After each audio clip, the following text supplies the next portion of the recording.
So, welcome to the podcast, to my podcast specifically. So, this podcast will be almost a daily affair depending on my upload motivation, I guess. It will be mostly about random things, random topics, and maybe more on random news. Like, for example, today's topic will be about the Game 5 between Miami Heat and the Boston Celtics. It will be later today. So we're gonna dive right in. This is as a reminder, or maybe to those that don't know, this is the Eastern Conference Finals. The Boston Celtics will host the Miami Heat at home for Game 5. Currently, the Heat is leading the series by 3-1, and that puts the Celtics in an elimination game. And the Miami Heat only needs one more game to win the series and book their finals appearance. So, as a recap, in Game 4, the Celtics found themselves trailing by 61 and 52 just 2 minutes into the third quarter. It was a make or break moment, and they showed up. Rather than succumbing to defeat, they showed their mettle and they responded with their sounding 66 to 43 run in the second half. It was mainly fueled by a flurry of three pointers and transition runouts, and they showed why they were touted as the expected winner of the series and why they were the second seed of the East in the first place. And yeah, one player that was instrumental in this win was Jason Tatum, of course. Everybody that watched the game knew about his performance, and statistically, in elimination games, Tatum has always showed up with an average of 27.5 points and 8.4 rebounds on elimination games. And on the Miami side, recently, Gabe Vincent has been a key player, but unfortunately, on the coming Game 5, he's currently listed out for Game 5 due to an ankle sprain, which is very, very sad because he's been averaging 17.5 points and 2 rebounds, 2.3 assists in the conference finals, which is very good because his shooting percentage has always been good, which brings us to the topic that Boston might actually have a chance to counter sweep, and which is kind of unfortunate because personally I'm been a Heat fan ever since Dwayne Wade, 2007, I guess, right? 2006. Yeah, before the shock era. I think that was 2008.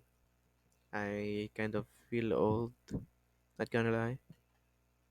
Well, anyway, with Gabe Vincent out, I if I remember correctly, the only point guard Miami has left would be Kyle Lowry because Victor Oladipo and Tyler Hero is also injured. So Spolstra will need to explore different strategies tonight. That's very unfortunate. So along with Miami's injury, Celtics also have a couple of players on the injury report. Danilo Gallinari has been ruled out for Game 5, and that's due to a knee injury. Malcolm Brogdon has been dealing with an elbow issue, and it's been listed as a day to day, which could limit the Celtics' option on both ends of the court. Though, personally, I don't think missing those players is as big as Gabe Vincent is for the Miami Heat currently. He's been performing exceptionally well and has been a very integral part of their offense. But let's just leave it to the players. So the series so far has mostly been close contentions. Personally, I like that series better than the Lakers Denver one. I hope I don't get bashed for this, but that's just me. I just like the energy. There's more contention and stuff. So even though Miami has a 3-1 lead, most predictions and most percentages on the internet still think that Celtics will win, and that Gabe Vincent injury is even more what do you call this? Would even make that odds higher. And for Game Five, if you think about it, even with Gabe Vincent, the contests, the contests were kind of close. So Miami might just lose this one. Not to mention that Celtics will be playing at home, and Celtics is still facing elimination. So Jason Tatum might still show up. So I think Jason Tatum will be very crucial for this game. He really needs to show up, and we'll find out soon. Just a few hours from now, I think, if I get the schedule correctly, or if I get this podcast up very fast. I'm not sure really. Depends. But you'll see later if the Celtics can extend the series or Miami will finally book their tickets to the finals, facing Denver Nuggets with Nikola Jokic, Jamal Murray, and the guys. That will be a tough matchup, especially with Gabe Vincent out. Though we're not sure when that injury will clear up. We'll see. Well, anyway, I really hope Gabe Vincent um comes back soon. Because if you think about it, the series has been quite close and entertaining because they're kind of balanced in a way. The Heat just wins out a bit by the ends, kind of, and maybe without Vincent, it might not be that close of a game. And who knows? Maybe Jimmy Butler will pick up the pace again and be like the meme, the meme that's going around, like he's MJ's son. That meme's funny.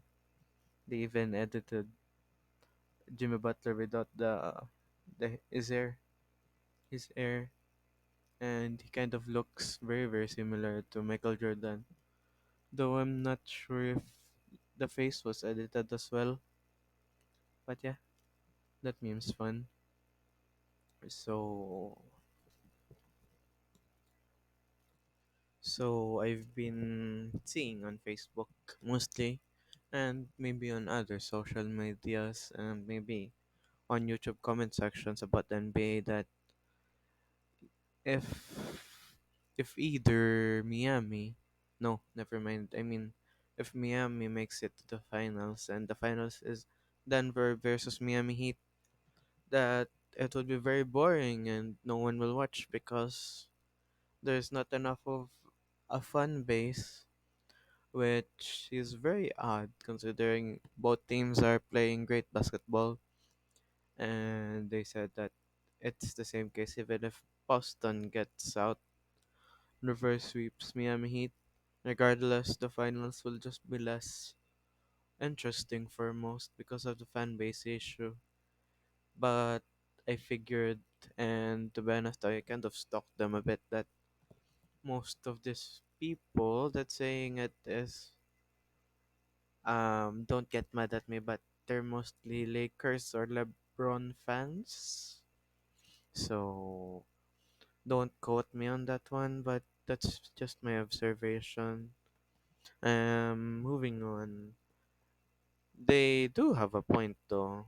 Fan base does play a huge part, and if both teams in the finals don't really have that big of a fan base, it will just mostly be NBA enjoyers in general, and maybe some, no, probably not some.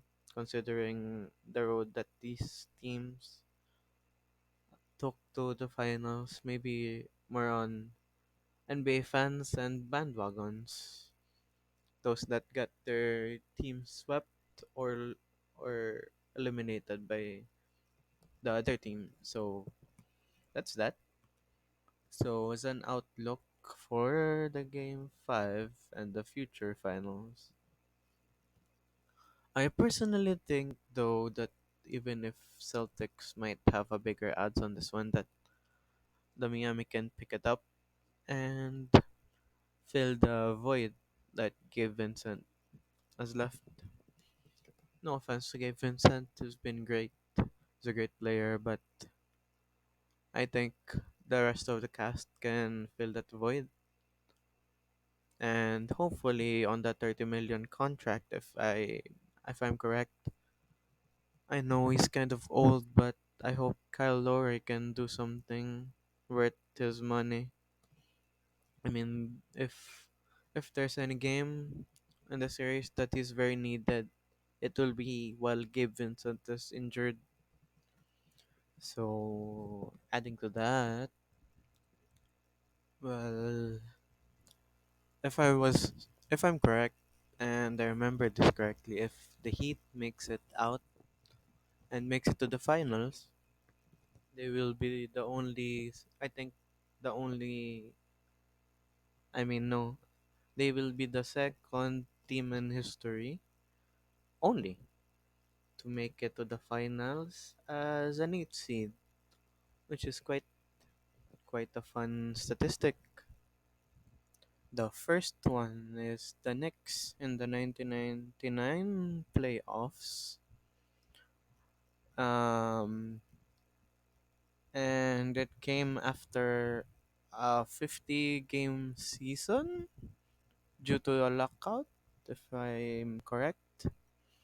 So that will be a very interesting storyline. So right now, the series is very very crucial and very very historical because it's either the second only 8 seed to make it to the finals, and if I'm correct, the first team to counter sweep for a 3-0 lead, I think. Wait, let me check that fact. Yep, that's correct.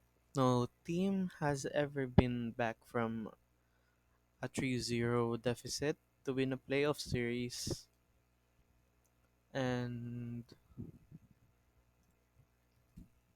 statistically, the current Boston Celtics, based on the regular season, has the biggest odds ever of any team that had a 3-0 deficit in a playoff series to win the series. The statistics comes from, let me read this. So 150 teams that were down 3-0 in a best of 7 series. 126 of them, or 84%, had a worse record than their opponent in the regular season, and the Celtics were 13 games better than the Miami Heat this season. So that's the biggest of such differential for the 151 teams that have been down 3-0.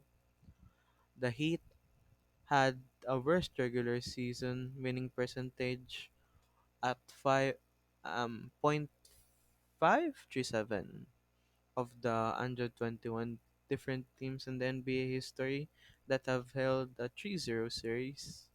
So basically, to sum it up, out of the 150 teams that were down 3-0, the Celtics had no, never mind. Basically, out of the 150 teams that were down 3-0 in a best of 7 series in the playoffs, majority, like a very, very big 84% majority of them had the worst record. But the Celtics has a better record than Miami Heat. So That's the big difference. And another difference is that the Heat had the worst regular season winning percentage than the 121 different teams in the NBA history that has a 3-0 series lead. So basically, yeah, the Boston Celtics actually has a great odds compared to any historical team to ever be down 3-0 statistically. Statistics, while you can say that statistics never lies, it's still statistics. Chance. Chance based on numbers. Nothing so sure. So that will be a very fun contest. So I guess for this podcast, that's all. It's been very fun reading some statistics, and I probably missed some, and then be able to start a bit later, very soon from when I'm recording this. Let me check what time. So the game will start at 8:30 a.m. where I'm from. So it's currently 3:30 as I'm recording this. So 5 hours from now. It will be a very fun matchup. So that's it for the first podcast. Thank you for listening if you made it this far, and I hope you subscribe for more podcasts. It will be mostly random, but enjoy. Bye.